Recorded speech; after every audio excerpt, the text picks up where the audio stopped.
ได้ยิงซับผู้แข่งนะเขียงไม่ไหนวะ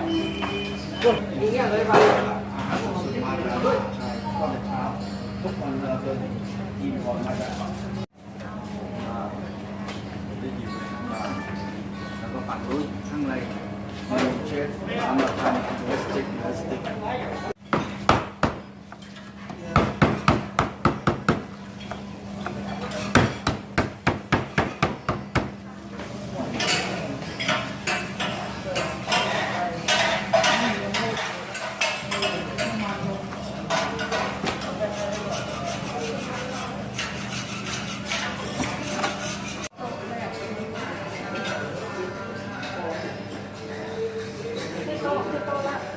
จากนั้นเราจะเป็นโต๊ะละตัวฝั่งนับน้ำเลยเป็นแม่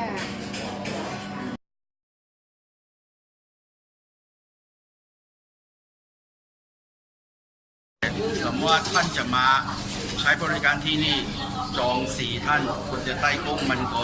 กิโลต่อตัวหล่นตัวนะฟรีนะครับฟรีครับ